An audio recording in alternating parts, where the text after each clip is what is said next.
Hello friends, എൻ്റെ YouTube ചാനലിലേക്ക് എല്ലാവർക്കും സ്വാഗതം. ഇന്ന് നമുക്ക് സോയാബീൻ വെച്ച് ഒരു ചില്ലി തയ്യാറാക്കാം. ആദ്യം നല്ല തിളച്ച വെള്ളത്തിലേക്ക് സോയാബീൻ ഇട്ട് ഒന്ന് പതപ്പിച്ചെടുക്കുക.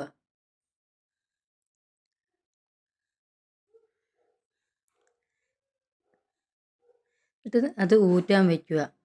അതിനുശേഷം നമുക്ക് സോയാബീൻ മസാല പുരട്ടി വയ്ക്കാം. ഒരു 2.5 സ്പൂൺ മുളക് പൊടിയും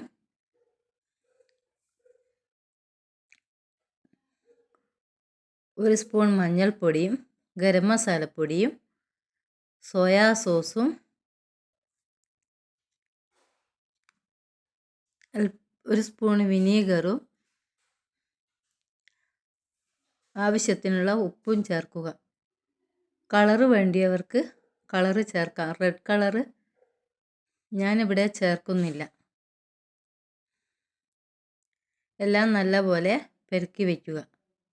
അതിനുശേഷം ഒരു പാത്രത്തിലേക്കിട്ട് അല്പം ഓയിൽ ഒഴിച്ച് അത് പൊരിച്ചെടുക്കാം. ഇഞ്ചിയും വെളുത്തുള്ളിയും ചതച്ചതും വലിയുള്ളിയും കപ്സിക്കവും സ്ക്വയർ പോലെ മുറിച്ചെടുക്കുക. ഒരു പാത്രത്തിലേക്ക് അല്പം ഓയിൽ ഒഴിച്ച് ഇഞ്ചി വെളുത്തുള്ളി ചതച്ചത് ആദ്യം ഇട്ട് നല്ലപോലെ മൂപ്പിച്ചെടുക്കുക.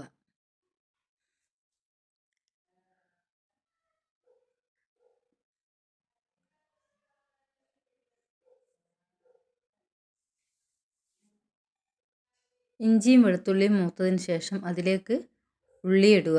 വലിയുള്ളി